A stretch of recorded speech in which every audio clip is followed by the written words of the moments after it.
ಶಿವಮೊಗ್ಗದ ಜೋಗದಲ್ಲಿ ಕಣ್ಮನ ಸೆಳೆದಿದೆ ದೀಪೋತ್ಸವ. ಜೋಗದ ರಾಮ ಮಂದಿರದಲ್ಲಿ ಜೈ ಶ್ರೀರಾಮ್ ದೀಪಾಲಂಕಾರವನ್ನ ಮಾಡಲಾಗಿತ್ತು.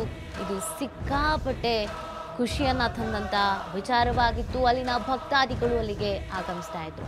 ಜೈ ಶ್ರೀರಾಮ್ ಎಂಬ ದೀಪಾಲಂಕಾರದ ದೃಶ್ಯ ಡ್ರೋನ್ನಲ್ಲಿ ಸೆರೆ ಹಿಡಿಯಲಾಗಿದೆ. ಶರಾವತಿ ವಿದ್ಯುತ್ಗಾರದಲ್ಲಿರುವಂತಹ ರಾಮ ಮಂದಿರದಲ್ಲಿ ದೀಪೋತ್ಸವವನ್ನ ಆಚರಿಸಲಾಗಿದೆ. ವಿದ್ಯುತ್ಗಾರದ ನೌಕರರಿಂದಲೇ ನಿರ್ಮಾಣಗೊಂಡಂತ ರಾಮ ಮಂದಿರ ಇದು. 5100 ದೀಪಗಳಿಂದ ಜೈ ಶ್ರೀರಾಮ್ ಅಂತ ಬರೆದು ದೀಪೋತ್ಸವವನ್ನ ಮಾಡಲಾಗಿದೆ.